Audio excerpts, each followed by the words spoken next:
ba sinisingle out, ibig po ba sabihin gusto niya mas marami pang madamay? Tandaan po natin, sa warrant of arrest, ang dating Pangulong Duterte ay dinescribe bilang indirect co-perpetrator. So, ang nais niya po ba ay dapat hindi lang ang ama niya ang maaresto?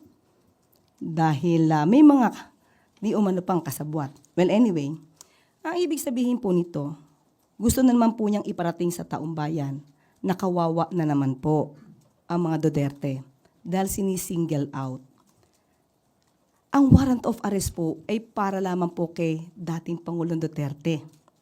Wala pa po ang ibang mga co-perpetrators na nakasaad doon. So hindi po tayo makakaiwas na si dating Pangulong Duterte lamang po ang isurrender sa ICC. Tandaan po natin, ang kasong ito, uulit-ulitin natin, hindi po ito na isampa sa panahon ni Pangulong Marcos, ni PBBM. Panahon pa po ito mismo ng ama niya, ni dating Pangulong Duterte.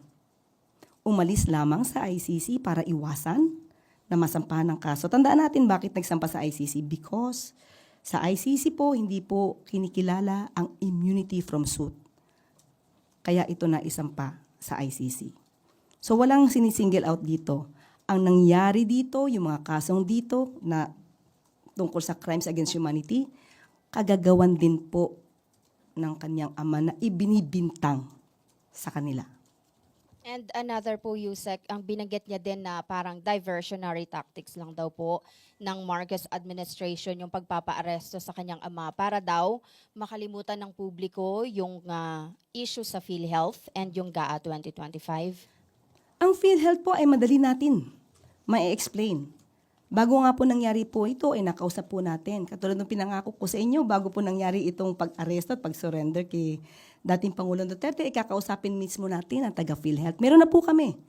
Hindi lamang po namin ipinapalabas ngayon dahil nga po ang issue ngayon ay patungkol po dito sa ICC.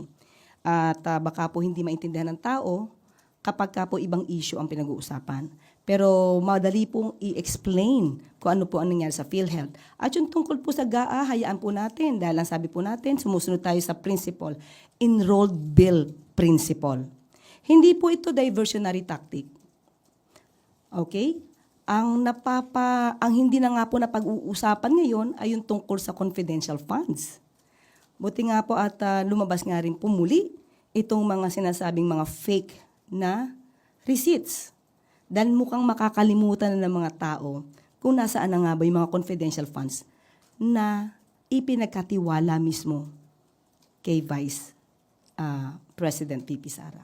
So walang diversionary tactic dito, diversionary issues na pag-uusapan. Bakit? Nangyayari lamang po eh. Ito po yung nangyayari. Day by day may nangyayaring news.